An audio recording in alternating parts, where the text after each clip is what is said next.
Isarraa fudhachuu keessaniif ittiin gaafatamu.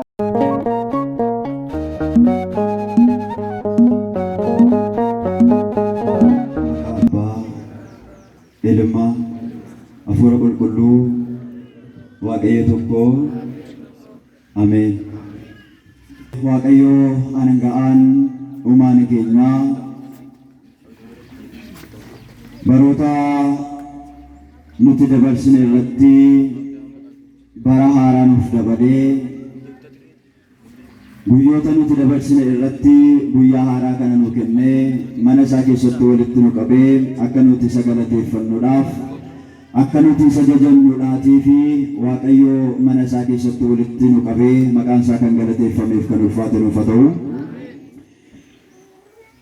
Kabajamoo abbaa keenyaa Sooraa amantaa Qomoos Abbaa Gabra Yesuus Galataa hojii geggeessaa Anaayiluu akkasuma barsiisaa Daaqoon Malkaa barreessaa hojii geggeessaa obboleessa keenyaa barsiisaa Daaqoon Kaasuu walitti qabaa barattoota Dalabataa akkasuma obboleessa keenyaa Daaqoon barsiisaa Asaffaa Ittaanaa itti gaafatamaa kutaa lallabaa Dabrii kanaa kabajamaan obboleessa keenyaa hangafni faarfattootaa faarfataa Firaa'ol Moosisaa obboleessa keenyaa faarfataa Daaqoon Lammii Tarfaasaa Kiristoosiidhaan kiristaana jedhamtanii Amaanu'eeliin amantoota kan taatan dirree aara galfii bakka boqonnaa kana keessatti walitti kan qabamtan ijoolleen haadha keenya qulqulleettii Dubroo Maariyaamidha. Inni hundumaa ibsu nagaadhaati. Nagaa Waaqayyo isa jiraataa isa biyya lafaa kanarraati adda ta'e nagaa Kiristoosiin isin gaafadha akkam jirtu. Akkamii yoo nageessanii warri nagaa qabdan nagaa gaafadha akkamii isaatii kana geessanii nagaa galata Waaqayyooti jennee akka nuti isa jajjannuudha. Waaqayyo Waaqni keenya fayyisaa keenya nagaa nuu kennee mana isaa keessatti walitti nu qabee sagalee isaatiin jireenya bara baraadhaa akka nuti argannuudhaaf ulfina aara qabeessa ulfina qabeessa kana keessatti kan walitti nu qabee galanni ulfinni teessoo saaraan irratti isaa qaqqabu galanni isaa qaqqabu galata Waaqa kanaatiif fidaa. Waaqayyo Waaqa keenya fayyisaa keenya gaafa maqaa isaa waammannu dagachuu kan hin dandeenye sababii fayyina keenyaa kan taate gubee garraamii qulqulleetti qulqullootaan bilitti argamootaa abaaboo gannataa kan taate dunkaana Abrahaamitti kan fakkeeffamte saragallaa Abinaadaan masanqoon Daawitii riqaa Yaaqoob kan taate qotiisaa Abrahaam dubaroon Maariyaam sababni fayyina keenyaa uumaadhaa gaditti uumama jiran hundumaa gararraatti kabajni ulfinni haadha keenya Dubroo Maariyaamiidhaaf haa ta'u. Dubroo Maariyaamiidhaaf galanni haa ta'u.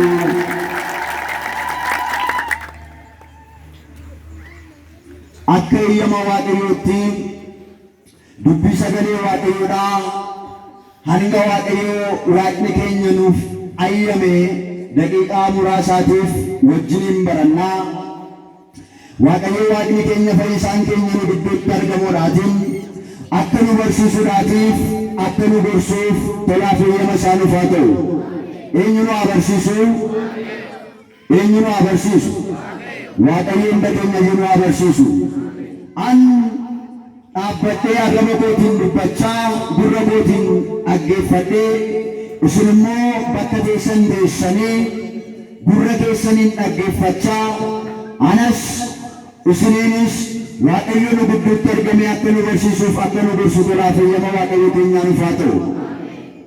Egaa akka eeyyama Waaqayyootti ganama kana mata duree taasisuudhaan kan nuti wajjin nu barannu ergaa qulqulluu abbaa keenya Phaawulos saba kiristaanota Qorontosiidhaaf kan inni ergeessa jedhee qaba. Boqonnaa tokko lakkoofsa 26 gubbaa irratti barraa'ee jiru mata duree taasisneetu waliin baranna. Sagalichis akkas jedha. Waamamuu keessan yaadadhaa. Maal keessan yaadadhaa? Waamamuu keessan yaadadhaa.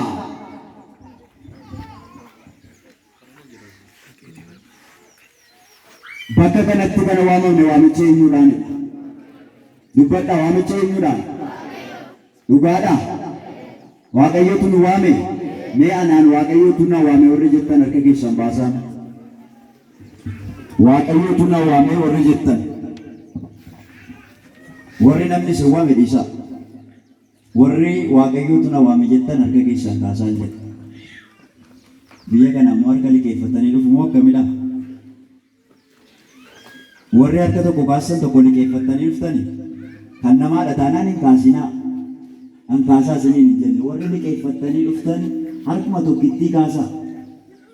Moo lamaanuu kan keessan? Kan keessanii? Eenyutu nu waame? Waaqa nu waame. Kanaaf galanni ulfinni teessoo isaa irratti isaa qaqqabu. Mana isaa keessatti akka aara galfannuudhaaf akka boqonnuudhaaf gaaddisa mana isaatii keessatti walitti kan nu qabe. Ammas Waaqayyo Waaqa keenya teessoo isaa irratti galanni ulfinni isaaf haa ta'u. Kanaaf eenyutu nu waame jettan? Waaqayyotu nu waame. Inni guddaan gara mana isaatiitti gaafa dhufnu waamicha namaa malee ayyama nama tokkoo madeessaa. Eeyyama Waaqayyoo ta'ee gara mana isaatiitti dhufuu keenya beekuutu barbaachisaadha. Saba Waaqayyoo maaliifan isiniin jedhe beektu? Namoonni baay'een isaanii akka koof akka keessan har'aa kanaa mana Waaqayyoo keessa taa'anii sagalee isaa dhaggeeffachuudhaaf ni hawwu turani.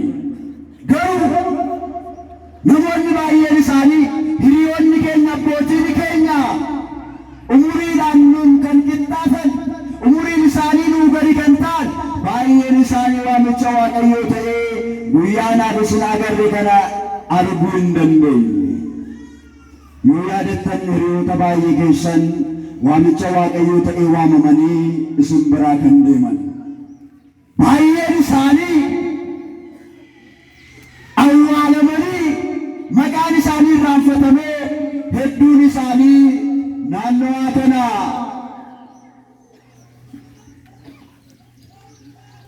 manni xiqqoon isaa lafa keessatti isaaniif ijaaramee hedduun isaanii naannoo mana amantaa kanaa kan ciisan hedduutu jiru. Namoonni baay'een isaanii dhibeedhaan qabamanii hospitaala garaa garaa keessa ciisanii guyyaa du'a isaanii eeggataatti jiru. Saba Waaqayyoo namoonni baay'een isaanii qalbiin isaan darree uffata ofirraa baasanii qullaa isaanii magaalaa keessa kan fiigaa oolan hedduu isaaniitu jiru. Kanaaf Waaqayyo Waaqni keenya anaaf isiniin akka aarjummaa isaaf akka gara laafummaa isaatiitti akka ijoollee qananiidhaa miilla keenyaan dhufnee mana abbaa keenyaa keessatti akka nuti sagalateeffannuudhaaf inni nu waame abbaa keenya Kiristoos Yesuus ammas galanni ulfinni teessoo isaa irratti isaa qaqqabu. Yeroo saba Waaqayyoo akka ijoollee qananiidhaa miilla keenyaan deemnee dhufnee mana isaa keessatti akka wal geenyuudhaaf sagalee isaa akka dhageenyuudhaaf iddoo kanatti inni nu waame. Inni Waaqayyoodha. Eenyudha jettanii? Waaqayyotu nu waame. Seera boqonnaa 24 irratti gara Waaqayyoo kottaa jala. Gara eenyu kottaa? Gara Waaqayyoo kottaa. Waaqayyoo ijoolleen isaa gara isaadhaaf akka deemaniidhaatiif yeroo garaa garaatti sagalee isaatiin ni dubbata. Bakkoota garaa garaatti kallattii garaa garaatti ijoolleen Addaam gara mana isaatii akka dhufaniidhaaf gara isaa gara Waaqayyoodhaa akka dhufuudhaaf yeroo hundumaa sagaleen Waaqayyoodhaa nutti dubbata. Saba Waaqayyoo haa ta'uutii garuu barumsa warraa dheeressuutii ergaa inni nu waame Waaqayyoodha erga ta'eeti. Waaqayyo maaliif nu waame? Waaqayyo maaliif nu waame? Namni addunyaa kana irra gaafa jiraannu namni callisee nama waamu hin jiru. Akkasumatti biyya kanatti waamicha namni gaafa nama waamu callisee nama waama. Waamanatti ni qophooftu miti. Wanta nyaatamu, wanta dhugamu akka humna isaatiitti namni gaafa nama waamu gammachuu isaa irrattis qophii qabu hundumaa irratti yoo namni mana duwwaatti nama waamu. Namni sun gaafa dhufu wanta inni nyaatu, wanta inni dhugu qopheesseeti kan inni nama waamu. Kanaaf namni biyya lafaarraa waamicha gaafa namaa taasisu, namni gaafa biyya lafaarraatiin gammachuu gaafa qabaatu, cidha gaafa qabaatu qophii qopheessee wanta nyaatamuuf wanta dhugamu xooma namni muruudhaatiif booka namni dhugu qopheesseeti kan nama waamu. Egaa har'a Waaqayyo Waaqni keenya mana isaatti nu waame. Waaqayyo erga nu waame maal nuuf gochuuf nu waame? Akka maal nuuf godhuuf nu waame? Akka nuti maal argannuudhaaf mana isaatti nu waame? Isa jedhu qabxii muraasa wajjiniin ilaalla. Waaqayyo hunda keenya wajjiniin haa ta'u. Waaqayyo jalqaba irratti gara mana isaatti nu waamuun isaa ba'aa keenya nurraa kaasuudhaaf mana isaatti nu waame. Maal nurraa kaasuudhaafi? Ba'aa keenya nurraa kaasuudhaaf gara mana isaatti nu waame. Saba Waaqayyoo gara addunyaa kanaatti gaafa baatani namni kan isin waamu ba'aa keessan irratti ba'aa dabaluudhaaf isin waama. Ba'aa isinitti ulfaate sana irratti ba'aa kan biraa isinii dabaluudhaaf hiriyyaan keessan isin waamu. Biyyi lafaa isin waamti. Waaqayyo mana isaatti kan nu waame garuu ba'aa sanatti baannee jiru nurraa kaasuudhaaf nu waame. Kanaafidha wangeela Maatewos boqonnaa 11:28 irratti isin warri itti dhamaatanii dadhabdan ba'aanis immoo kan isinitti ulfaatee jiru gara koo kottaa ani immoo isinin boqochiisa. Ani immoo maalan godhaa?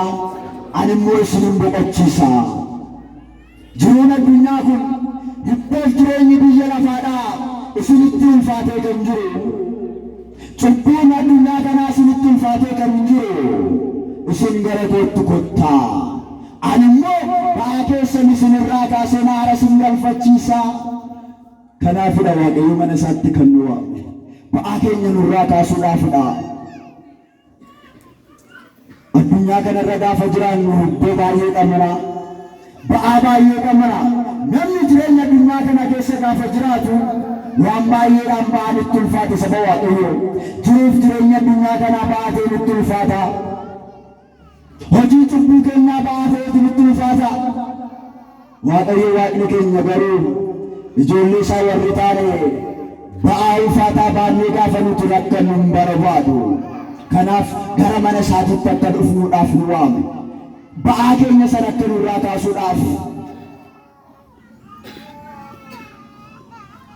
Biyya lafaa irratti namni hojii keenya galmee kaleessaaf isa dheengaddaadhaa ilaalee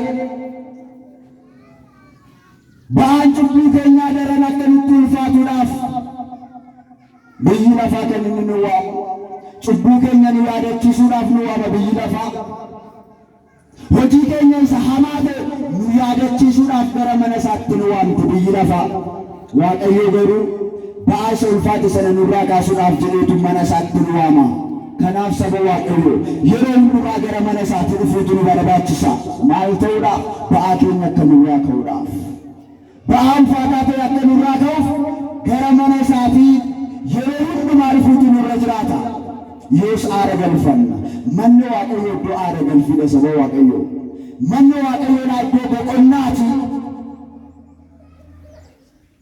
Gara mana Waaqayyoo gaafa dhufnu, gara mana Waaqayyoo gaafa dhufnu okkolaa dhufuun ni danda'ama. Mana Waaqayyoo okkolaa dhufuun ni danda'ama. Garuu mana Waaqayyoo warri okkolaa dhufan miilla isaanii lamaatiin utaalaa gammadaa gara mana isaaniitti galuun dirqamadha.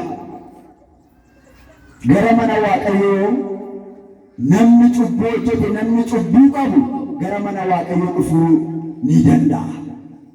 Cubbuu isaa baatee dhufuu ni danda'a.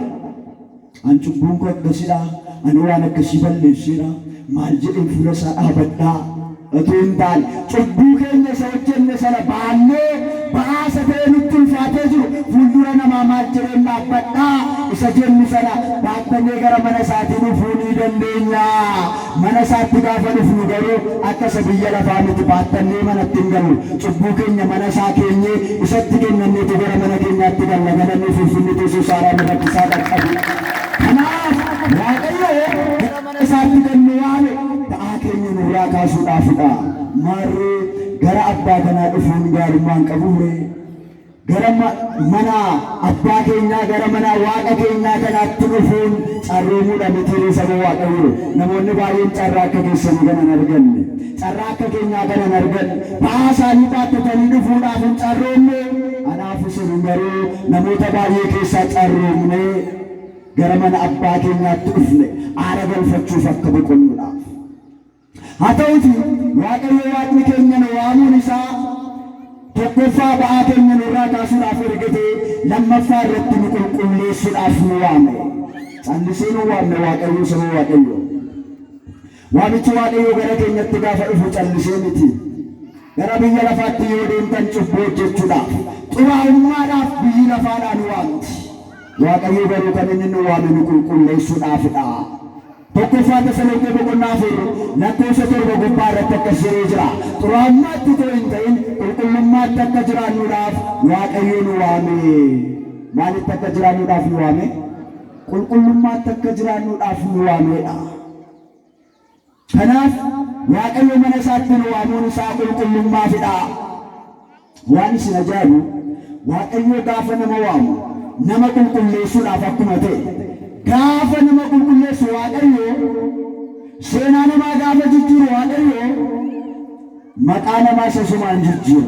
Maqaa xuraa'ummaa, maqaa damaa kan ta'e, maqaa isa namoonni jibban, maqaa namoonni sodaatan, maqaa namoonni addeeffatan isa kaleessaa isa dheengaddaa sanaa wajjin hin jijjiira. Kanaafidha hojii ergamootaa boqonnaa 9 lakkoofsa 1 kaasnee yoo ilaallee Saa'ol hojiin isaa hamaa kan ta'e, hojiin isaa yaraa kan ta'e kiristaanota warra Kiristoosiif adda ba'an isa ari'ataa ture. Gaafa isa waamu Waaqayyo Saa'oliin kan kanaan dura kiristaanota ari'aatiin ture seenaa isaa gaafa jijjiiru Waaqayyo gaafa isa qulqulleessu Waaqayyo Kiristoosiif jedhee nama ari'amu ta'e. Qulqulleessuu qofaas miti maqaa isaas achumaan jijjiire. Saa'ol kan jedhamu Phaawulositti isaaf jijjiire. Kan Waaqayyoodhaaf ari'atamu, Waaqayyoodhaaf jecha kan wareegamu. Kanaaf Saa'ol gaafa Waaqayyo isa waamee isa qulqulleessu maqaa isaa gaafa jijjiiru, seenaa isaa gaafa isaaf geeddaru kiristaanota kan ari'ataa ture. Faallaa isaa Kiristoosiif utuu ari'amu magaalaa Roomee keessatti morma isaa seefiidhaan Kiristoosiif jecha kan kenne. Kanaaf Waaqayyo mana isaatti gaafa nu waamu nu qulqulleessuudhaaf mana isaatti nu waamu. Ammas namoota baay'ee keessaatii nu bu'atee waamichi Waaqayyo waamicha isaa saaddateedhaan gara mana isaatiitti nu qulqulleessuudhaaf mana isaatti isa nu waammate galanni ulfinni teessoo isaa aariyaan gubbaa irratti isaaf haa ta'u Waaqa keenyaaf. Inni kan biraan Waaqayyo kan nu waame eebba akka argannuudhaaf jedhee nu waame. Maal akka argannuudhaafi? Eebba akka argannuudhaaf jedhee nu waame. Ammatu gara addunyaa kanaatti asii achi baatanii waan ittiin eebbifamtan hin argattan. Addunyaan wanta nuti ittiin abaaramnu hojii jallaa kan ta'e akka nuti hojjennuudhaaf nu fayyaddi. Waaqayyo garuu mana isaatti gaafa nu waamu callisee otoo hin taane nu eebbisuudhaaf jedheeti kan nu waame. Kanaafidha seera uumamaa boqonnaa 12 lakkoofsa 2 gubbaa irratti sin eebbisaa jedhee kan barreeffamee jiru. Abbaa saba bal'aa kan ta'e abbaa keenya Abrahaamiin gaafa waamu Waaqayyo gara isaatti gaafa waamee jiru sin eebbisa gaafa inni ittiin jedhu agarra. Seera kana boqonnaa 20 lakkoofsa 24 irratti isin biyya irraa iddoo aarsaa naaf ni hojjettu. Isa irratti immoo qalma aarsaa keessanii ni dhiyeessitu. Iddoo dhumaan ani maqaan koo akka yaadatamuuf godhettis immoo isin bira nan dhufaa. Isin bira maalan godhaa? Isin bira nan dhufaa, isinin eebbisasii jedha. Isin mana qulqullummaa koo iddoo aarsaan itti anaaf hojjetamu irratti qalama aarsaa keessanii ni dhiyeessitu. Iddoo dhumaan itti akka maqaan koo itti yaadatamu godhe kanatti immoo isin bira nan dhufaa jedha. Isin bira maalan godhaa? Ifuu qofaa miti isinin eebbisaa jira. Waaqni eebbisuudhaan mana isaatti nu waame, galanni isaaf haa ta'u. Ni eebbisuudhaaf jedhee gara mana isaatiitti kan nu waame. Raajii Hagee boqonnaa 2:19 gubbaa irratti akkas jedha. Sanyiin gombisaa kee keessa hin jiru yoo ta'e jedha. Sanyiin gombisaa kee keessa hin jiru yoo ta'e, golli kee hirruudha yoo ta'e, ani har'aa jalqabee sin eebbisaa. Ani har'aa jalqabee maalan godhaa? Ani har'aa jalqabee sin eebbisaa. Ilaalaa saba Waaqayyoo. Nuti addunyaarraa gaafa jiraannu waa'ee hir'ina gombisaa keenya yookiin gootaraa keenyaatti kan yaadduuf. Gara mana isaatiitti gaafa dhufnu hir'ina gola keenyaa yaaddaa dhufuu dandeenya. Keessi koo keessa homtuu hin jiru. Dabtara baankii kootii irraa qarshiin hin jiru. Qodaan lubbuu koo kootii duwwaa ta'ee jira. Gombisaan koo gootaraan koo duwwaadha jechaa mana keenyaatii baanee dhufna.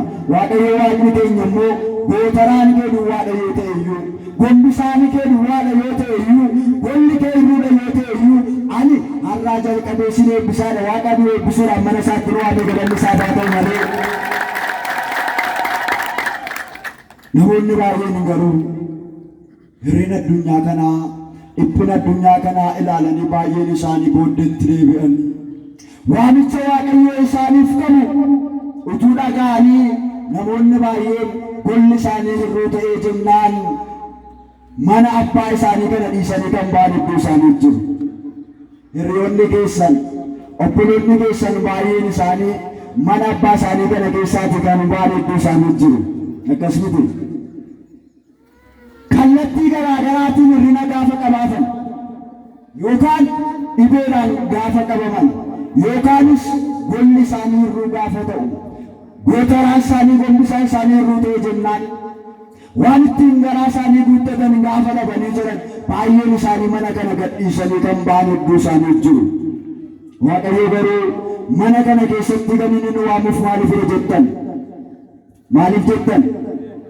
Kanaaf saba Waaqayyoo hedduun isaanii baay'een gidiraan utuu isaanirra hin gahin, beelli utuu isaanirra hin gahin, qorumsi utuu isaanirra hin gahin mana amantaa kana dhiisanii kan ba'an baay'ee isaanii jiru. Carraa eebba mana kanaa argachuu kan dadhaban baay'ee isaanii jiru. Obboyyaantuu namni jedhamu jira biyya kana? Hin jiru? Obboyyaantuu namni jedhamu biyya kana hin jiru? Namicha tokkotu hattuu tokkotu ture. Gidduutti waa si yaadachiisa. Hattuu baay'ee cimaa kan ta'e.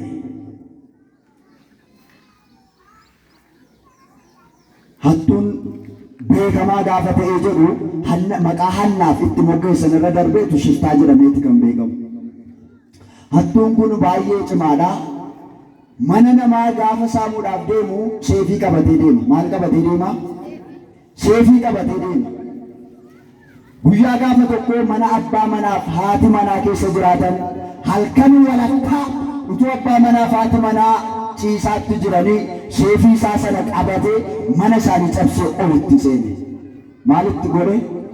Cabsee ol seene. Gaafa ol seene abbaa manaaf haati manaa rafaatti jiru. Rafaa jirtu isin? Abbaa manaaf haati manaa rafaatti jiru. Hattuun kun seefii isaa qaramaa sana qabatee manatti gaafa ol seenu sorraa utuu rafaatti jiranii irriba keessaa gaafa dammaqan yaada nama seefii baatee irra dhaabataa jiru. Ammatu isin beekamtaatu. Jarri naasuudhaan callisanii ta'anii sanaan booddee hattuun sun akka namni tokko hin dubbanne, namni tokko akka hin dubbanne hin dubbatu gaafanii yennaan seefii kanaan morma keessan kutaadheen. Dirqama miti reecal jechuun utuu isin ta'in iyyitu moo maal gootu? Moo kaatanii qabattu moo warri dhiiraa? Ta'u abbaa manaa sana taatan eeggam gootu? Callistanii malaaluu dhabdire Sanaan booddee hattuun kun haadha manaadhaan maqaa gaafachuu eegala. Eenyudha maqaan kee? Yeroo kana haati manaa maqaan koo Ayyaantuudha hatteen. Eenyudha? Maatan? Ayyaantuudha maqaan koo innaan. Ayii jedhe namichi. Maqaa kana baay'een jaalladhaa. Maqaan kun maqaa jaalallee kootii durii turte. Kanaaf maqaa kana baay'een jaalladha.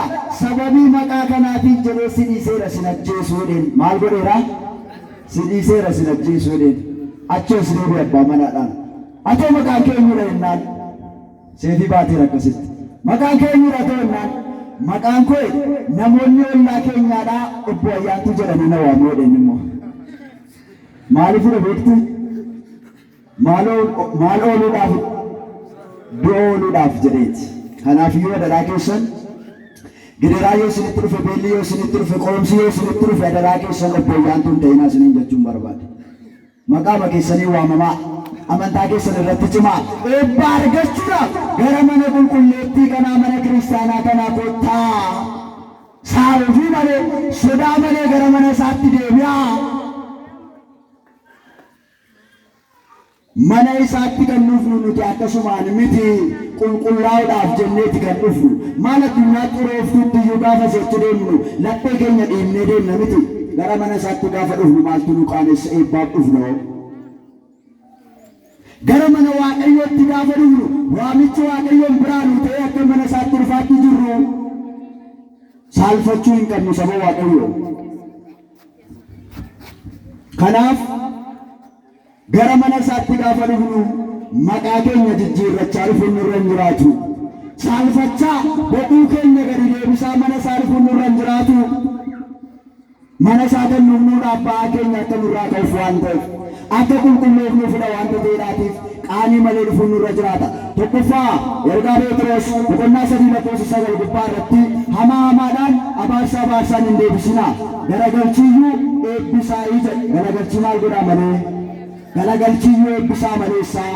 Isin eebba akka argattaniidhaaf waamamtanii. Eebba akkamitti argamuudhaaf isin waame? Galanni isaaf hin ta'ure, ulfinni isaaf hin ta'ure. Eebba akka argattaniidhaaf waamamtanii. Abaaramuudhaan miti kan nuti dhufne saba Waaqayyoo.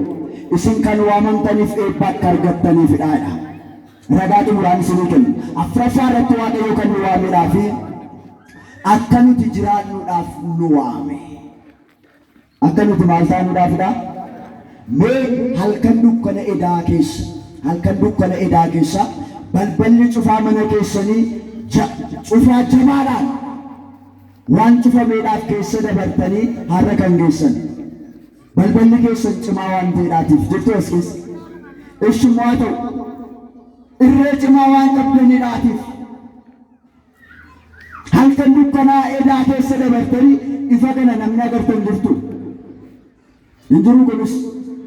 Tole immoo haa ta'u qarshii hedduu waan qabdaniidhaaf birriitti kaffaltanii yookiin qarshii kaffaltanii namni dukkana edaa keessa dabartan jirtu. Namni itti kaffale hin jiru dukkana edaa keessa hin jiru.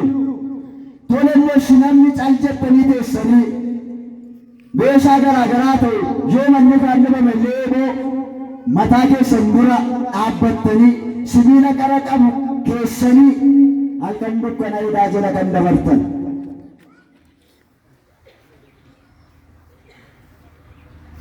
Kana hundumaatiin namni darbe hin jiru.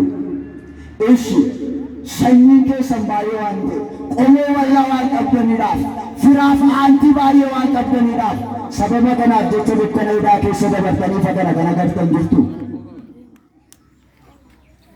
Dukkana edaa keessa nu dabarsee ifa guyyaa irraa kan nu agarsiise inni eenyudha? Waaqa ifa kana nu agarsiiseef galanni ulfinni isaaf hin ta'ure, galanni isaaf hin ta'ure. Ilaa saba Waaqayyoo nuti halkan dukkana edaa keessa kan nuti dabarre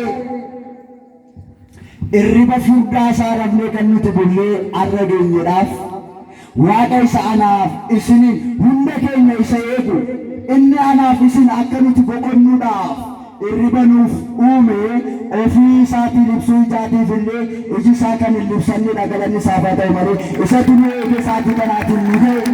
Kanaaf Waaqayyo Waaqni keenya gara mana isaatti kan inni nu waameedhaaf akka nuti jiraannuudhaafidha.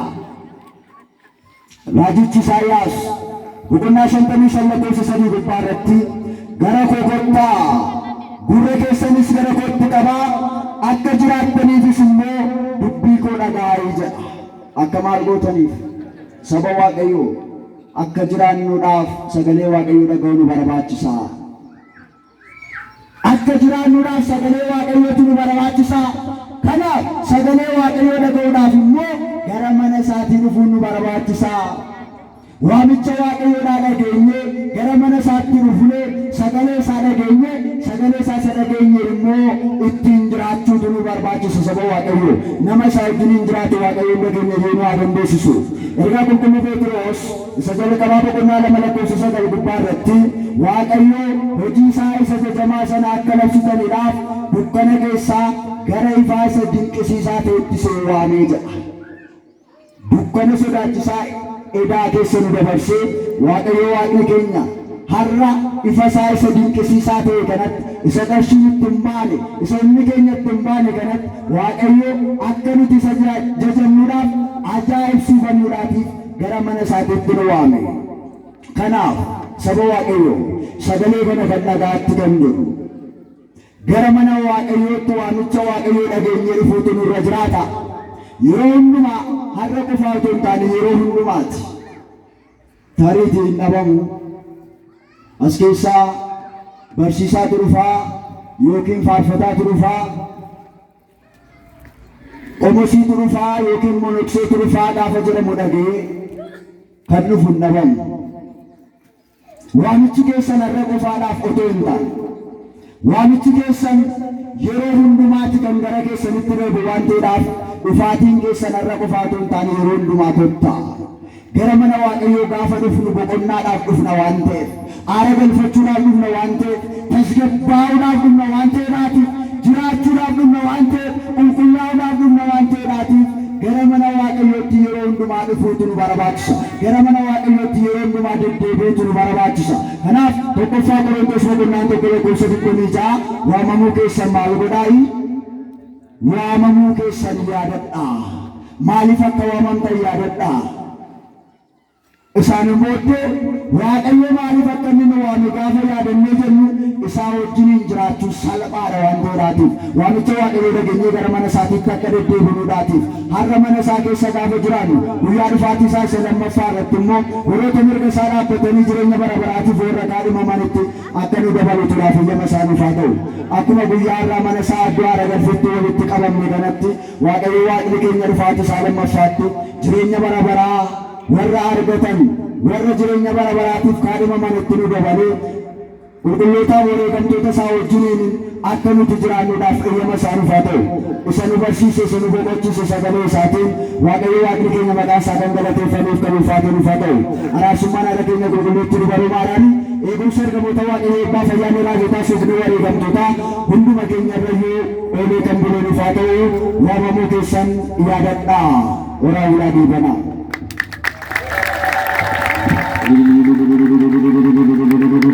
Gooftaa fi Fayyisaan keenya Yesuus Kiristoos abbaa sagalee kan ta'e maqaan isaa bara baraan kan galatamuuf ulfaatan dhuma keenyaaf haa ta'u. Maqaan isaa kan galatamu nuuf haa ta'u. Kan nu barsiise kan nu gorse ammallee irra deebi'an Waaqayyo haa galatamu. Maarreen galatuuf fattanii maal taatan?